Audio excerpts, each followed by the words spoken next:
Hi everyone, welcome back to the Bong academy YouTube channel. আমি তোমাদের সৌমেন দা। তো বন্ধুরা, তোমাদের যে ডাব্লিউবিপি ওবিসি কেস সেটার খেলা কিন্তু জমে গেছে, ঠিক আছে।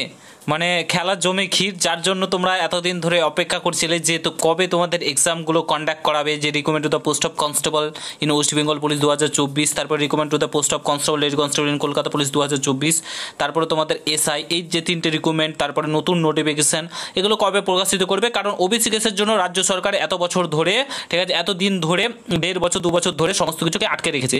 এবার রাজ্য সরকার করবেটা কি? রাজ্য সরকারের কাছে কিন্তু কিছু করার নেই, পুরাতন নিয়মেই কিন্তু এবার নিয়োগ প্রক্রিয়া চালাতে হবে রাজ্য সরকারকে, এবং সমস্ত কিছু কিন্তু করতে হবে।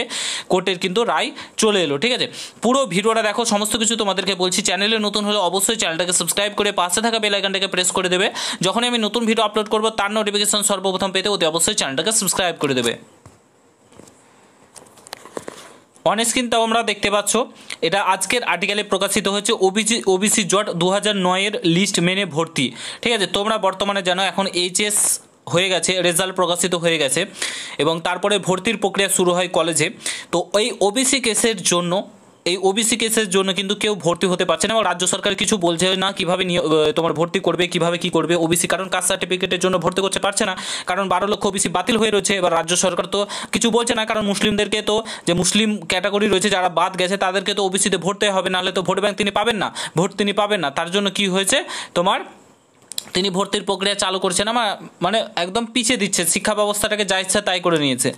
তো এবার কিছু করার নেই, কোর্টের কিন্তু অর্ডার এসে গেছে। কি বলেছে দেখো, তোমাদেরকে পড়ে শোনাচ্ছি। রাজ্যের ওবিসি তালিকা নিয়ে জটিলতায় স্কুল কলেজের ভর্তি ঘিরে যখন এত উদ্বিগ্নতা বাড়ছে, ঠিক তখনই আশার আলো দেখালো হাইকোর্ট, ঠিক আছে। আশার আলো কিন্তু দেখিয়েছে। আমরা 1.5 বছর ধরে বলে আসছি যে নিয়োগ প্রক্রিয়া চালাতে হবে, 2009 সালের যে লিস্ট রয়েছে সেটা মেনেই নিয়োগ প্রক্রিয়া চালাক। 10 সালের পর যে ওবিসিগুলো হয়েছে সেগুলোকে বাদ দিয়েই চালাক। পরবর্তীকালে যদি সেগুলোকে অ্যাড করে নেয় তাহলে অ্যাড করে নেবে, যেহেতু কোর্ট রায় দেয়, ঠিক আছে। কোর্টের রায় তো ঊর্ধ্বে কেউ নয়, বাট রাজ্য সরকার কিন্তু সেটা শোনেনি, কিন্তু এখন শুনতে বাধ্য। গত বছর হাইকোর্ট ডিভিশন বেঞ্চের নির্দেশে বাতিল হয়েছিল 2010 সাল, ও তারপরে ওবিসির তালিকা বুধবার বিচারপতি কৌশিক সিঙ্গেল বেঞ্চে রাজ্যের যে স্বাস্থ্য বিজ্ঞান বিশ্ববিদ্যালয়ের আওতায় ভর্তি নিয়ে জটিলতার যে সেটা কিন্তু কাটিয়েছে। 2009 সালে তালিকা মেনেই রায় দিয়েছে, অর্থাৎ 2009 সালের যে তালিকা রয়েছে সেটা মেনেই কিন্তু ভর্তির প্রক্রিয়া চালাতে হবে। সেই তালিকায় 66টি শ্রেণী কিন্তু চিহ্নিত রয়েছে, তারাই নিয়মিত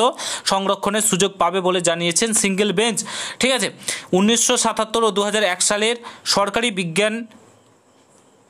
বিজ্ঞপ্তি অনুযায়ী এই সংরক্ষণের হার 7%, ঠিক আছে। অর্থাৎ তোমাদের এখান থেকে একটা জিনিস স্পষ্টত, 2009 সালের পর যে ওবিসিগুলো হয়েছে 10 সালের পর সেগুলো কিন্তু বাতিল। 12 লক্ষ ওবিসি বাতিল প্রক্রিয়া বাদ দিয়েই, মানে বাতিল করেই কিন্তু তোমাদের যে ভর্তির প্রক্রিয়া কিন্তু চালাতে হবে, হাইকোর্ট কিন্তু রায় দিয়েছে, ঠিক আছে। তো এইভাবে কিন্তু চালাবে, অর্থাৎ তোমাদের এবার কিন্তু এক্সামের সেম প্রসেসে কিন্তু নিয়োগ প্রক্রিয়া, যদি কলেজে এইভাবে ভর্তি হয় তাহলে সেম প্রসেসেও কিন্তু তোমাদের নিয়োগ প্রক্রিয়াটা করতে হবে। 12 লক্ষ ওবিসিকে বাদ দিয়েই কিন্তু নিয়োগ প্রক্রিয়া চালাতে হবে, তাছাড়া রাজ্য সরকারের কাছে কিন্তু আর কোনো উপায় নেই।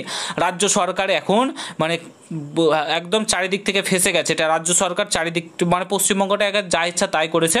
এবার রাজ্য সরকার কোথায় পালাবে? রাজ্য সরকারকে কিন্তু আমাদের এক্সামগুলো কিন্তু কন্ডাক্ট করাতেই হবে, কারণ 2009 সালের রায় লিস্ট মেনে যদি ভর্তির প্রক্রিয়া হয় তাহলে 2009 সালের লিস্ট মেনেই কেন নিয়োগ প্রক্রিয়াগুলো হবে না, এক্সামগুলো হবে না?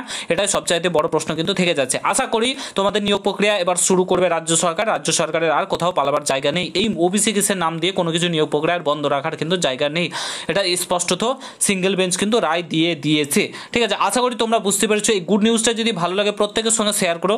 চ্যানেলে নতুন হলে অবশ্যই সাবস্ক্রাইব করে যেও। দেখা হচ্ছে নতুন ভিডিওর সঙ্গে বন্ধুরা। ভালো থেকো, সুস্থ থেকো, গুড বাই, জয় হিন্দ, বন্দে মাতরম।